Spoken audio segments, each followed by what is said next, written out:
you're putting more pressure on Josh Allen, who it comes with the territory of being worth $250 million Why are you putting more pressure on Josh Allen? because there's no Diggs. There's no true number one.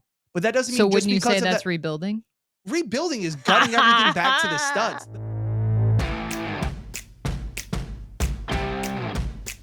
We'll start with this question from Robin. So there's still a damn good defense. I have zero problem with them bringing this guy in. All right, welcome back to the Buffalo Plus channel presented by Connors and Ferris. Mike Catalana is still on vacation. You're Dan not Mike. Fates. I'm Jenna Cottrell. Please be sure to like, comment, subscribe, and share. And yes, you might notice this is new. our new segment alert. You ask, we answer, presented by Stellar Roofing, Windows, Siding. Appreciate that. Very exciting stuff. So we're going to be doing this every week during the regular season. I put a post on the Buffalo Plus YouTube channel for you all to send in your questions. We got almost 50 questions this week, which is unbelievable. Yeah, lots of people. We always appreciate it. It's still surreal. So thank you to everyone. So this is a work in progress. We're going to kind of workshop this as we go along. Questions as they come in. Obviously, the comments sometimes that people leave on our videos that we normally do, maybe some of those will get included. But again, if we make a post, be sure to comment in. That's kind of what our main place is, where we're going to find the questions that you ask. We answer. And it could be Vanna. it could be a rotating. So it could be 1 week all three of us. It could 1 week be just two of us. 1 week it could be one of us, depending on schedules and times. Yeah. But we're going to try and do this. The plan is every Tuesday. Yes. Thanks to Stellar Roofing, Windows, and Siding. Yeah. So we appreciate that. We're looking forward to it. And I also want to say, I think I'm just saying this off the cuff and you're going to have to agree with it. I want to do a comment too we have the comment of the week, but then there's a good one. There were actually a couple good ones on our post, but there's one that I picked out that I want to shout out as well. When I was walking onto the field during one of the preseason games, it didn't hit me until I walked past the tunnel. But I think a lot of people are yelling something about a jugs machine. So, and my tooth still hurts from that. There was a question asking how you were doing. Been better. Yeah. Well, now you're back too. Now in the midst of a move. I'm never moving again. I'm dying in this house that we just moved into. I mean, moving is moving is awful anyways. It's cruel and unusual punishment that anybody does it. Yeah, no. All right. It's not great. Like, comment, subscribe. Share. Remember to comment, share. Okay, just to give everyone kind of a briefing on what we're going to talk about. So Keon Coleman, Bills wide receivers. We're also going to talk about center.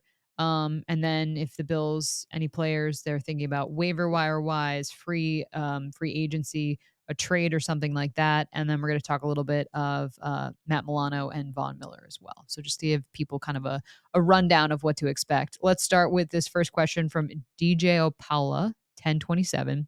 Will Keon Coleman live up to the hype, and will he be a focal point of this offense? I think that's a solid question. I think we've also talked about it too, of tempering expectations. And we talked about that at the end of training camp, because I think he has exceeded my expectations so far of what we have seen. And even Josh talked today after Tuesday's practice about his ability to go up and get the ball and how confident he is that he can just throw it, he says, anywhere in his vicinity, and has the faith that he can come down with it, which is a great thing for a quarterback to have. And also it's the fact of either Keon's going to catch it, or like he showed in the Bears game, he can play defensive back and not let a ball get picked off. So he's kind of doing both sides of what they saw from the first preseason game. So will he be the number one option? I don't think so, Jenna, but he's a really good second option as we head into this season. I find myself doing the same thing of having to say, hey, Keon Coleman has looked as advertised. He has been someone that is, and Josh Allen talked about on Tuesday, his ability to high point the ball, just what he can add and the separation that he can bring, vertically speaking. And I also try to take a step back and say, okay, he is a rookie. This is his first year, and there's obviously an adjustment period that comes with it. Matt Collins, Josh Allen were on the Green Lights podcast with Chris Long. Phenomenal interview. I would check out both of them. But they talked about, and I thought this was really interesting from Josh when he said, Keon Coleman kind of reminds me of Dalton Kincaid coming into the league, and Dalton Kincaid kind of reminded me of myself, of just someone that I think has the love of football, that joking personality, but also has a ton of talent and potential and is trying to figure out their way and making it. So I really love what I've seen from Keon. I think he will be a focal point in the sense of this is why you drafted this guy Yeah. is because of his red zone in particular. And I think in terms of that, it makes total sense that he will be a guy that is targeted quite frequently in the red zone because of what he can do. But I always want to walk back what I expect out of him, not because he's not capable of that, but because I think it's better It's a to kind dangerous of, game. yeah, it can be. And I think we, especially for this team this year with the wide receivers, have done so much projecting of what we want guys and expect guys to be that I'm trying to be reasonable is not the right word, but I just think level-headed Yeah. about the step he's going to have to take to be productive in the league and the fact that it is a jump up in competition. And also remember when we sat down with Brandon Bean on Mike's patio, who's still on vacation, loving life with his family. The fact is that how do you sometimes you draft players depending on age, life, all of those things. Mm. And some of it is you take a guy, what he did in college, and you ask him to do the exact same thing that you just fit seamlessly in from system to system. And I saw Dalton Kincaid, they asked him to do the exact same things he did at Utah. Like it was, hey, whatever you did before, we're just going to have you keep doing it again. I think there's a little bit more adjusting, growth, teaching that has to be with Keon, who goes from a run down the field, will throw you the ball at Florida State to much more of a structured offense here. So like that's where I'm not going to sit there and say like number one guy, he's going to lead the team in targets and receptions. I do have some tempered expectations in that sense, but I do see where Josh is saying of like the freak talent's there. Yeah. And I think when you watch his video from the draft, you see the football IQ too. Yeah. And now it's just about putting a pro, mindset around that with more on his plate. Going up against grown men. Yeah, and so I'm very excited about the prospect of what Keon can be, and I also want to be reasonable about Yeah, what who I. needs to be No, reasonable? I just think I think that, look, if he's that guy, like, he absolutely Here's a will be. guy. Here's a guy. If he establishes himself as that deep threat potential and all these things, then yeah, like, the Bills will get him the ball, but I think right now to think of him as the focal point of the offense, it's a little too soon to do that, but I do expect in the future that will be the case. Whether it's this year, I don't know. Can I do the next question? Yeah, of course. Tom Dinder, who said, you have yet to have one of my questions on your show, but I will still try. Tom. Persistence pays off, Tom. I appreciate your resiliency of continuing to comment. We appreciate it. He asked, do the Bills add any players from the waiver wire, trade, or free agency prior to the regular season? Still enjoy your content. That's very sweet. So what do you think, Jenna? We'll start with you first this one. Well, I do think it's important to notice or recognize some of the things that happened today from the Bills. I'm just going to Adam Schefter's tweets as the Bills put Chase Claypool on IR. And so that adds kind of a wrinkle to what to expect. Shane Buechele. Yes, Shane Buechele, also someone that, Ben DiNucci's in. Ben DiNucci just got to Buffalo on Tuesday. Yeah. He's going to be playing a lot on Saturday. Yeah.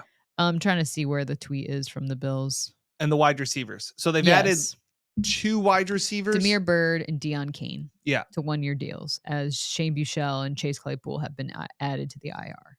Now, I think it is important because I saw some tweets out there saying, okay, so that means that Chase Claypool will not play for the Bills or all this stuff. Sal Capaccio, another Bills beat reporter, had a very good clarification talking about by being placed on IR now, Claypool is ineligible to return and play for the Bills as a designated to return. However, the team can work out an injury settlement within the next 7 days. If that happens, he will be released with that settlement and eventually would be able to re-sign with the Bills for whatever amount of weeks that settlement is.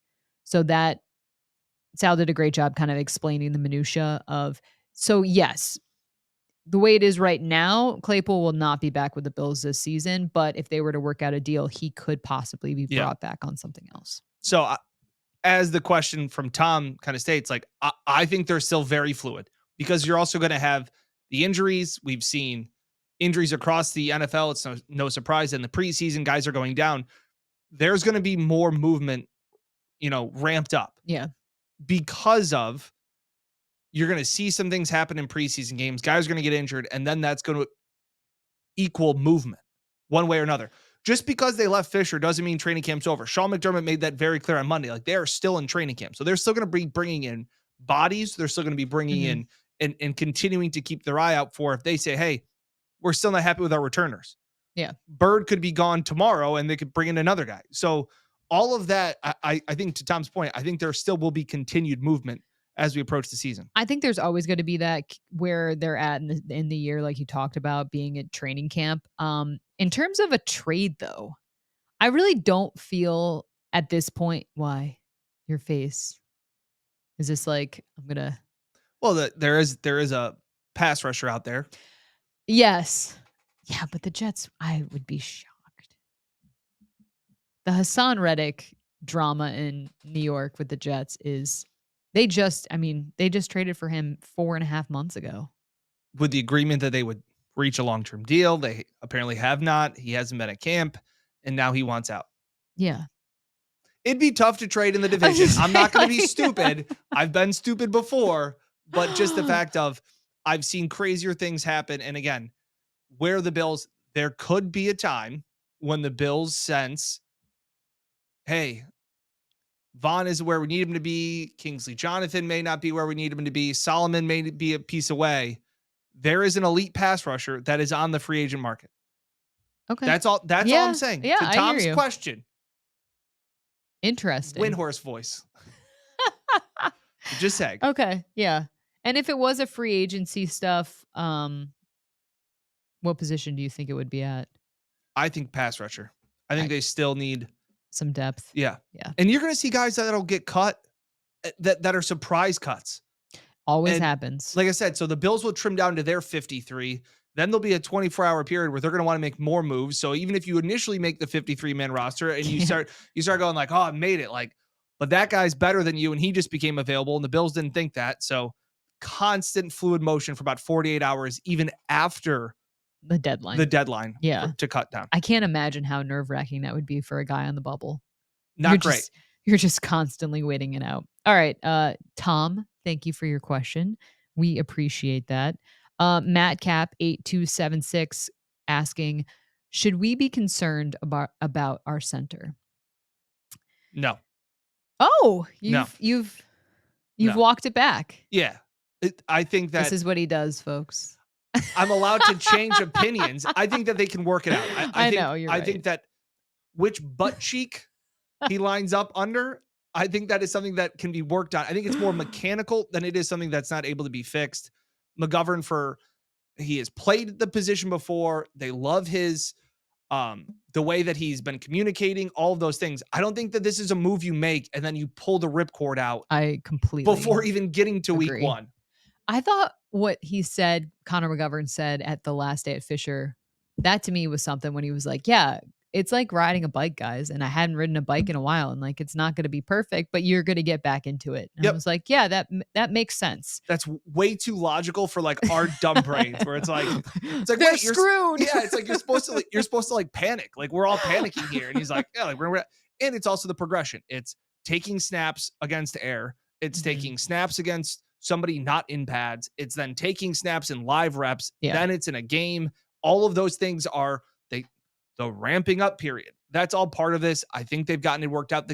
The snaps did improve throughout training camp. There was no question about that. And that's what I expected to see because I thought it would be. You didn't expect just chaos, crash and burn, dumpster fire? No. Shocking. Obviously, they were very confident. Yeah. And I think, too, the relationship that Connor McGovern and Josh Allen have plays into it. The fact that Connor McGovern, like heard Mitch Morris and how he held the job last year, how he would call up protections, how he would kind of talk to everyone. I think that's important too, because it's like he already kind of knew what was going on. He knew what was going on. And then now it's just him taking over that voice and that job. Just had to figure out the right butt cheek. I love Josh's answer to that because I think a lot of fans, you don't really think about it of like, you get used to someone and like when Mitch Morris was going to miss, how he would miss and how it would be different with someone else. So We've seen it happen elsewhere too. Justin Fields had 2 fumbles on center exchanges from under center too. So like this is not, oh my gosh, Josh and Connor are the only ones that can't get it together. It's a new mechanism mechanically that they need to work on. Yeah, and with time, Don't panic. Oh, see, you're walking it back, and then you're the one saying, "Don't panic." Okay, don't panic. Going off of that, Jessica Alba, 8335, huge fan. Big fan. I don't know about you, Dan, but Yeah. big fan.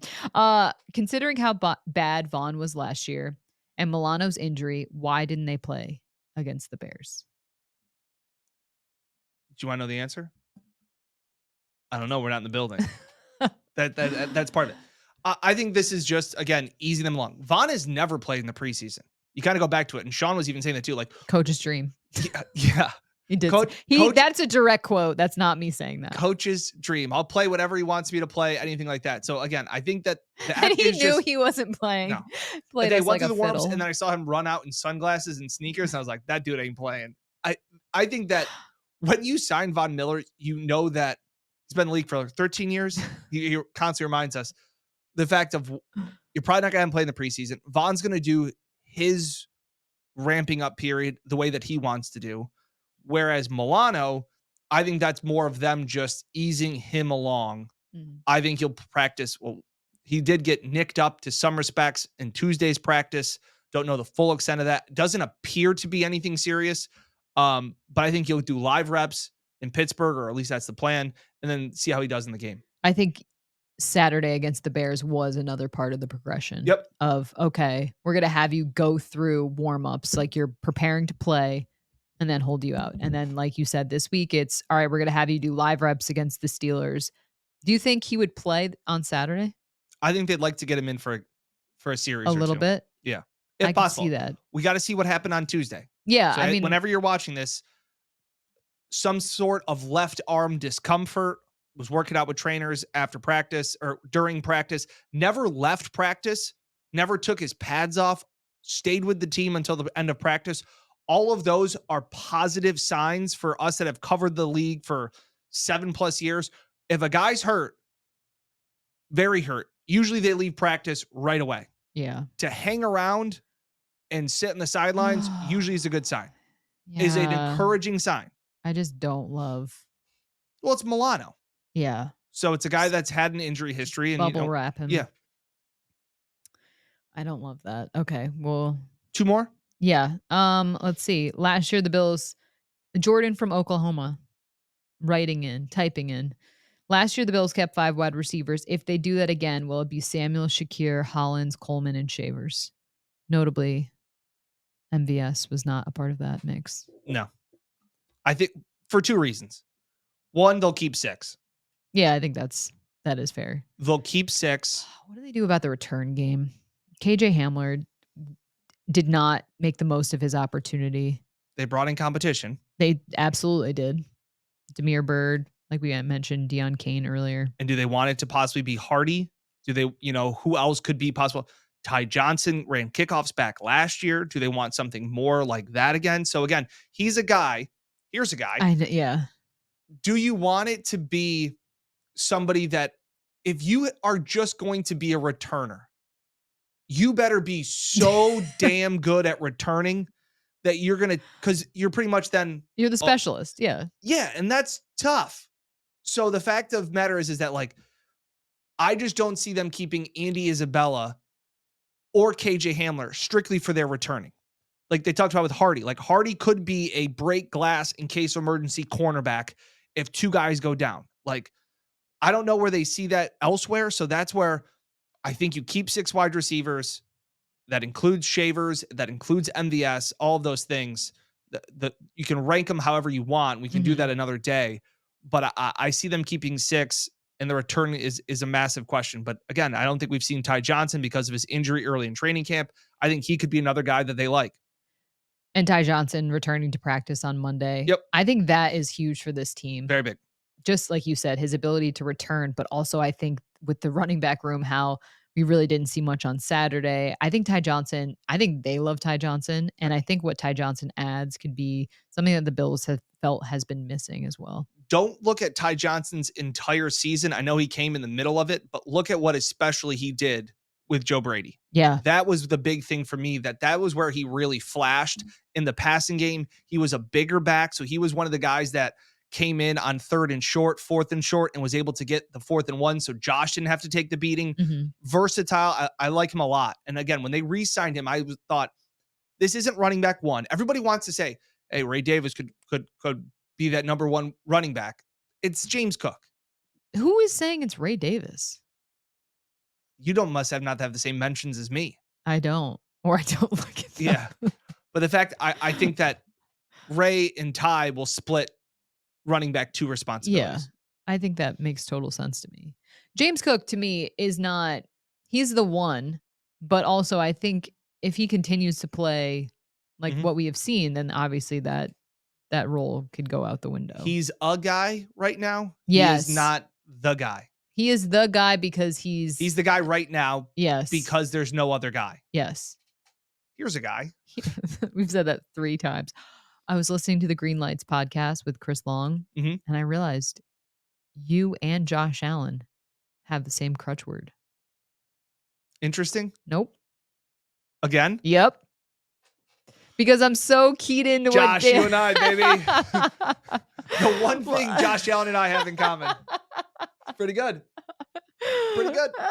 It was funny because I'm so keyed into it now because people have said it in the comments, and then I was like, I couldn't stop hearing it. Yeah, I was like, the comments oh, no. live rent-free in my head for anybody that wonders. Yeah, truly. Same. All right, let's see if there's any other question. Last one. Lyles Schustine 1683. Will the Bills go beyond playoff caliber football this season, or is it a rebuilding team to be considered successful? Or is this rebuilding team be considered successful if it doesn't? I'm going to kind of tweak that question and say, will the Bills go beyond playoff caliber football this season, or do you think this is a rebuilding team? I think this team reminds me I can't say like 2020 because obviously that team had Stephon Diggs, but this team does not have the same expectations that have been on the franchise in the last couple of seasons. And I think that's almost freeing for this group. Now, you could say they don't have the same level of talent. Absolutely. I feel like, though, they have been hamstrung by the expectation that they were going to win it all.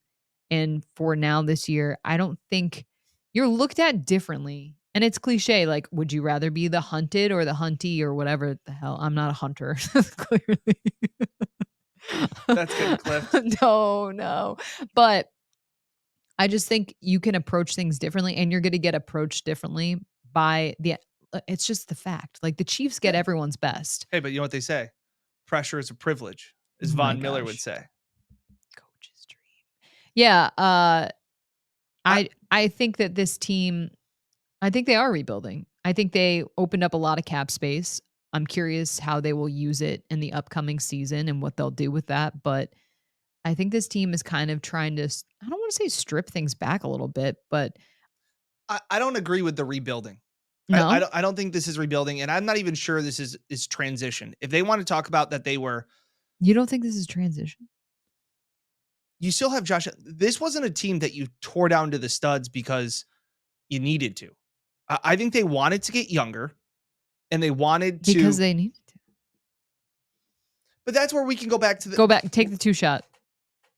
Right? We could go back to, I mean, this could all go back to Stephon Diggs and where we think that this team, whether there was fatigue.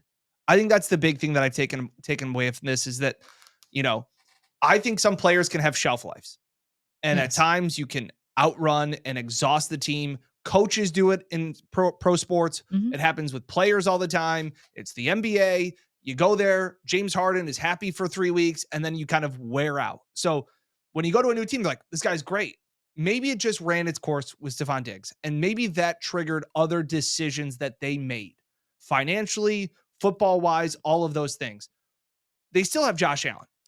So I find it hard, and they still have a damn good defense that I would argue, outside of Poyer and Hyde, I think this defense should be better than it was last year. Okay. And I'd argue that who the safeties are, again, I could definitely eat these words in a couple of weeks, but I've been confident that Sean McDermott and these guys can get the safety play up to a caliber that we are used to. Mhm. I think the defense is healthier again. We have to figure out what's Knock going on on. wood. Yeah. But the fact, I just don't buy it that like everybody's overlooking them. They still have Josh Allen and they still have what I would argue is a top 5 defense. I think people are overlooking them because of the wide receiving core,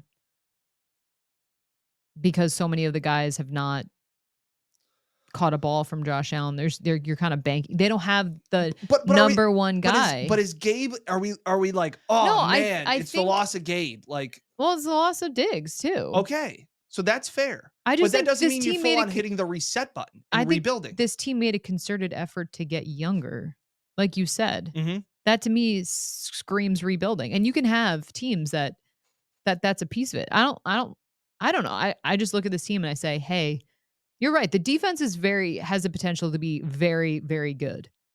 I You have also Rasul Douglas for a whole year, a healthy Christian Benford right now. Kyer Elam's playing at a very high yeah, level. Again, if you think Taylor Rapp is the guy, that's great. That's another, maybe he plays at a right now compared to where Poyer and Hyde were at this point. Again, nobody's going to top all pro Poyer and yeah. the way that Micah Hyde and all them played. I'm not talking about that, but you got to look at the present day. And so where were some of these guys at? And that's where I just look at some of these pieces. And it's so easy to say, well, no Stephon Diggs. And I'm a big Diggs defender. I'm on here saying like the team's not better because Stephon Diggs isn't on it. They're a better team with Stephon Diggs. Yeah. But besides that, you're putting more pressure on Josh Allen, who it comes with the territory of being worth $250 million Why are you putting more pressure on Josh Allen? because there's no Diggs. There's no true number one. But that doesn't So mean just wouldn't you say because of that's that. rebuilding? Rebuilding is gutting everything back to the studs. The Bears have rebuilt. Other teams have full on rebuilt the roster. So then transition. But you don't like transition either. Transition's probably more accurate, but again, Okay. I don't think that this means that they're punting on the season of like, well, we hope we get into the playoffs. Like this is still a damn good football team led by one of the best quarterbacks in the league. I'm not saying that you can't. I mean, 2020, the Bills went to the AFC Championship. I'm not saying that you can't be really good and also be rebuilding. They're not mutually exclusive. I think when I think of rebuild, I think winning doesn't necessarily matter. We're trying to get the young guys their experience, and they're going to be trial by fire. I don't know if I agree with that. I could see why you would think that, but to me, I just feel like Like we don't like we're worried about development right now. We don't care about yeah. wins and losses. This is a team that expects to go to the playoffs and win the division. And at that point, as we've learned, it's so funny. Even talking to Bean, you got to kind of get lucky. Well, And you got to be playing at the right time. Like injuries, I still believe if Terrell Bernard is healthy against the Chiefs, I think the Bills win that game. okay, but even Brandon Bean said when we asked him his expectations for this season, he did talk about winning the division, and then he said just getting into the mix of the playoffs. But that goes to your point and the question of the pressure that comes with this team, and that maybe that's freeing. I feel like we're like arguing the same point. Nah, I don't think so. I think I'm right and you're wrong. No, I just feel like I think it's okay to say that this team is in transition because it obviously is. Especially you could say offensively. But then 27 other teams are also in transition every year. Okay. I mean, I don't agree with that, but But you know what I'm like saying? I think that there's this change. I think this happens when you have a quarterback that has the ability to play as long as Josh Allen. It's like what we've seen with the Chiefs. I think we're also a little bit naive because there's been such little change for the last 5 years. That is fair. I hear you. There is a lot of changeover across the league on a year-to-year basis, and the Bills really haven't when it comes to their starters. Even their role special teams guys that they keep around like they love them, like Tyler Medikevich, and they just kept bringing these guys back and running it back another year. They've just changed that. And again, But you we wouldn't don't say rebuilding no. because they changed a lot. They got like cheaper and younger and Rebuilding, like we said, is taking young talent that they're going to lose games, but they're going to develop and they're not going to care. I mean, now it's just to put a thorn I'm in all your done. side. I'm just right. Just comment in what you think. I would love to hear people's thought process. Rebuilding is we don't care. We want to develop our players. Transition is probably more accurate in my opinion of I where this Bills team is, I but agree I'd hold them a little bit higher than transition. because Josh Allen. And a lot of the defense is back. Okay, I hear you. You don't hear me. I do. I think I hear you. Again, we actually like each other. We're actually best friends. This was supposed to go 15, and I think we've gone 30. I know. A successful, hotly debated first installment of You Ask, We Answer. We answer and we argue. We might have to add that. Shout out Stellar Roofing. Appreciate it. Yeah, we appreciate. They're probably like, man. What did we sign up for? All right, so like we said earlier, we're going to do this segment every week. So please be sure we're going to post every week where you can send in your questions. We want to answer as many as we can. Also, real quick, I just had this comment. I thought this was funny. Alex Lopez 728. You guys look great. Dan looks like a QB's coach. Mike like an offensive coordinator, and Jenna, well, Jenna just looks like she's in charge.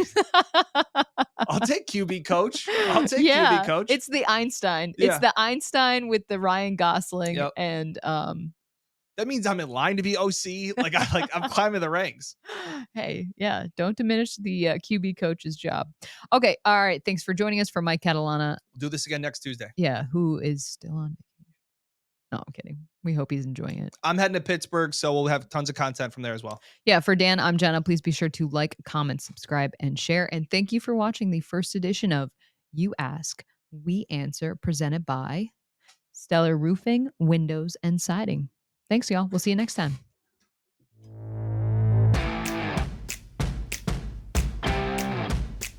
We'll start with this question from Robin. So there's still a damn good defense. I have zero problem with them bringing this guy in.